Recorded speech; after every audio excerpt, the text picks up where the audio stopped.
Hai, salam sejahtera. Nama saya Harida. Saya adalah pengasas untuk Defend People's Rights Group. Hari ini saya nak buat video untuk membuat satu balasan kepada video yang telah buat oleh Zamri Vinod. Saya percaya dia buat dekat mahkamah. Berhubung kes tiga orang kanak-kanak dah tukar ke agama Islam dan telah berpisah dengan ibunya.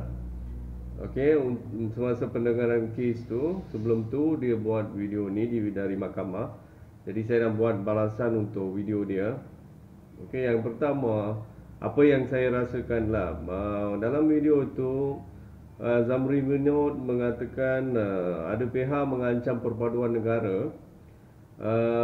Saya nak ingatkan kepada Zamri Vinod, dia adalah seorang yang tidak layak untuk bercakap pasal perpaduan negara. Pasal banyak kali dia sendiri yang menimbulkan isu perkauman. Banyak laporan polis, banyak pengadu telah membuat laporan polis terhadap dia pasal dia sering menghina agama Hindu dan juga agama-agama lain. Okey. Jadi dari pandangan saya, dia adalah orang yang paling tidak layak untuk cakap pasal perpaduan negara. Dalam masa tu dia juga sentuh beberapa perkara. Saya nak bagi pandangan saya terhadap kenyataan-kenyataan dia. Saya nak mulakan dengan isu pertama yang dia bangkitkan. Isu utama dia nak bangkitkan, dari pandangan saya, dia nak buat politik. Banyak agenda politik yang saya nampak dalam kenyataan-kenyataan dia, di mana dia cuba memburukkan nama parti DAP dan dia salahkan beberapa pemimpin di parti DAP dengan kes ini. Dia kaitkan dengan kes ini. Apa yang saya tidak puas hati dengan kenyataan dia, dia apabila membuat komen pasal satu isu, dia kena bertindak adil kepada semua pihak. Dia berat sebelah dia punya kenyataan dia. Dia hanya menuduh pemimpin-pemimpin DAP itu. Kononnya mereka dah memutarbelitkan fakta kes dan membuatkan isu ni menjadi satu isu perkauman lah. Sebenarnya kita kena faham masalahnya sekarang. Masalah utama dalam kes ini, ibu kepada anak kanak-kanak tersebut telah dipisahkan. Itu yang sudah menjadi masalah. Jadi kita kena kaji benda ni dan fahami dari mana, mengapa masalah ini timbul. Dan baru kita boleh buat satu penyelesaian untuk masa akan datang. Bukan dengan cover-up, pihak yang sebelah Jabatan Agama Islam dan sebagainya, semuanya langsung sebelah sana tidak bersalah dan mereka sebelah sini cuba memutarbelitkan fakta. Ini semua tidak adil. Di mana mengapa Jabatan Agama Islam di Perlis dapat menukar agama, ataupun saya tak tahulah tukar agama ke, tak tahulah, mereka cakap macam tak confident. Sekali dia cakap dah tukar agama, sekali cakap dalam proses, tapi ada kali dia cakap mereka sudah jadi Islam. Saya pun confused. Walau apa pun, macam mana mereka boleh jadi kanak-kanak itu menjadi Islam? Ini disebabkan oleh kita tidak boleh salahkan penguat kuasa, di mana undang-undang telah dibuat. Jadi bagaimana undang-undang itu telah dibuat macam tu? Seorang ibu ataupun bapa boleh menukarkan agama. Bukannya kedua-duanya wajib kena setuju untuk tukar agama anak mereka.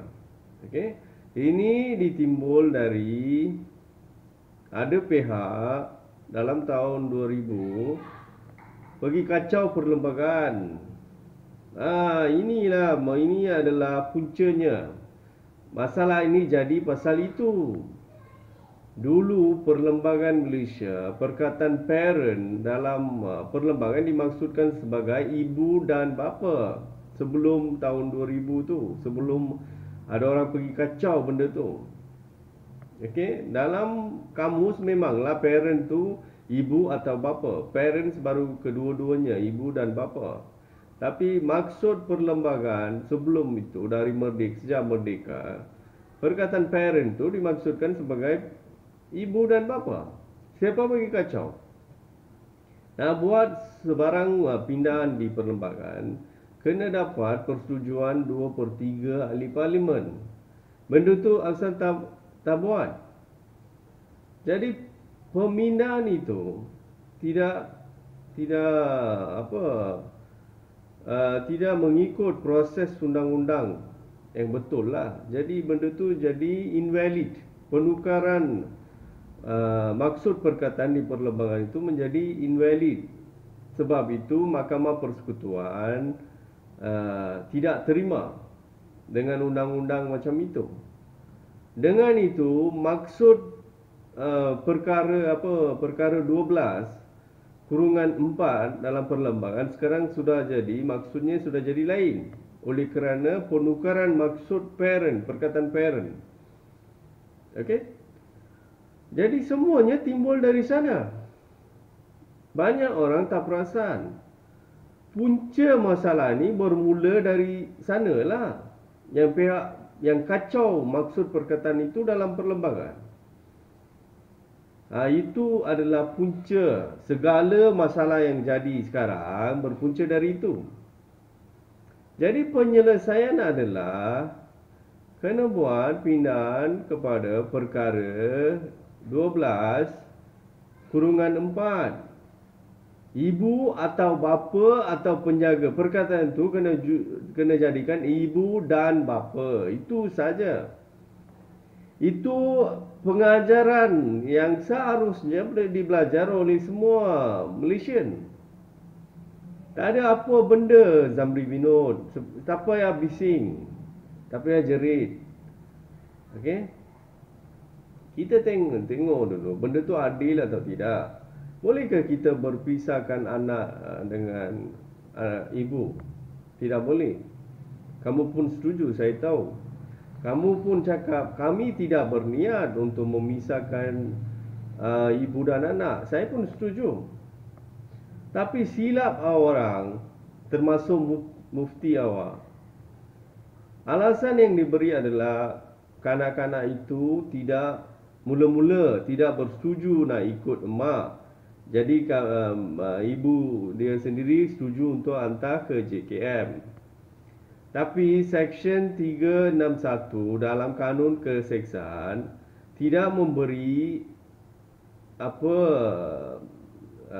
hak untuk memilih mana nak tinggal kepada budak perempuan bawah 16 tahun dan budak lelaki bawah 14 tahun. Jadi apa yang kamu tuntut menjadi tidak adil dari sudut pandangan undang-undang. Itu yang kamu tak sedar. Sekarang masalah sebelah kamu. Kamu ni cakap ikut emosi, tak faham undang-undang. Okey? Jadi sekarang kita semua kena fahamlah puncanya apa. Mengapa Jabatan Agama Islam Perlis dapat tukar dengan hanya persetujuan bapa kepada kanak-kanak itu? Sebab kerajaan negeri dia membuat undang-undang macam itu. Jadi siapa yang harus disalahkan? Orang yang membuat undang-undang macam itulah, bukan jabatan pihak penguat kuasa. Okey? Jadi di sini berlaku benda yang tidak adil atau tidak oleh siapa, walaupun bukan oleh Jabatan Agama Islam Perlis, tapi ada pihak buat salah kan? Bila orang bising pasal isu ni, awak marah. Tapi awak kena terima ada pihak dah buat salah. Bukan sekarang, dah lama buat salah.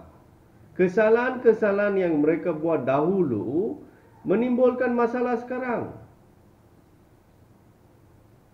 Jadi alasan yang kamu orang bagi itu, kami tidak paksa. Hanya anak mereka yang sudi untuk tukar agama. Jadi masih benda tu tak ikut undang-undang.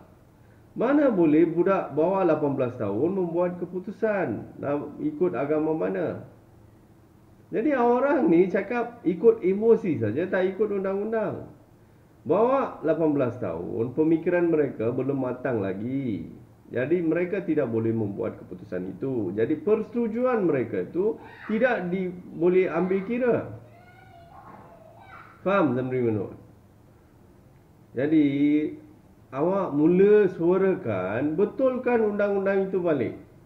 Yang sebelum ni mereka kacau yang perlembagaan itu, pergi betulkan. Benda ni disokong oleh keputusan Mahkamah Persekutuan. Dari luar orang boleh bising. Kalau ikutkan undang-undang, kalau betul, okey, walaupun anak mereka nak ikut agama Islam, kalau betul emak dia betul-betul lah cabar ikut undang-undang, dia boleh menang. Dia boleh menjadikan penukaran agama Islam itu kepada kanak-kanak itu adalah invalid, illegal. Boleh jadi. Hanya bergantung kepada pihak yang tersebutlah. Kalau mereka nak trigger undang-undang dengan jalan ini, boleh. Okey?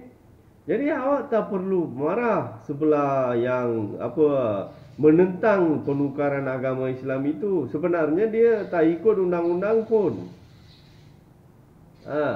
Jadi awak berhenti marah siapa-siapa cakap pasal ni. Pasal ada dari sudut pandangan undang-undang, betul lah kemarahan mereka itu adalah satu benda yang boleh terima dari segi undang-undang. Hanya alasan-alasan yang diberi oleh pihak sebelah kamu tu menunjukkan orang tak faham undang-undang. Okey? Jadi itu pasal penukaran agama lah. Isu yang lain awak sentuh, okey, adalah mengenai masalah IC merah.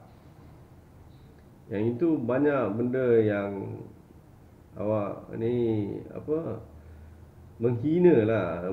Ada unsur-unsur penghinaan dalam statement itu. Awak tak tahu apa terjadi kepada hidup mereka sehingga mereka tidak membuat pendaftaran yang proper. Okey? Jadi di sana pun sebagai kerajaan kena cari jalan penyelesaian. Bukan salahkan mereka awak tak daftar jadi awak tidak layak mendapat IC biru.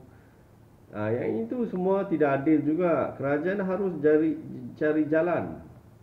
Kita pun tak tahu apa berlaku dalam hidup mereka lah sehingga mereka tidak daftar. Jadi tak wajar lah komen terus macam tu. Macam mereka ni tak daftar, itu masalah mereka. Dan berikutnya bagi contoh, orang Melayu ke orang India ke pergi hospital, bayar hospital kerajaan bayar RM1 saja, sama saja. Okey, ini pun satu kenyataan yang berat sebelah. Awak bagi satu contoh saja, tapi sebenarnya betul ke semua rakyat di Malaysia dilayan secara sama rata? Awak cuba tengok bajet tahunan di Malaysia macam mana. Hanya 3% diperuntukkan untuk yang bukan Bumiputera. 97% daripada peruntukan dari segi ekonomi diberi kepada pihak Bumiputera. Jadi ini sama rata ke?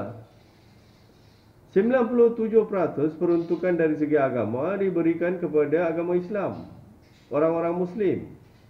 Hanya 3% diberikan kepada orang-orang agama lain. Jadi ini sama rata ke? Jadi, dan juga perlembagaan kita, perkara 153 tu apa benda tu? Adakah kesamarataan wujud dari segi ekonomi di Malaysia? Dari segi perlembagaan pun tak ada juga. Jadi kenyataan awak tu baseless, satu yang tidak berasas. Contoh yang awak bagi, semuanya seolah-olah awak cuba maksudkan rakyat Malaysia dilayan sama rata tanpa mengira bangsa. Mana ada? Di Malaysia mana ada? Awak jangan cuba memperbodohkan rakyat.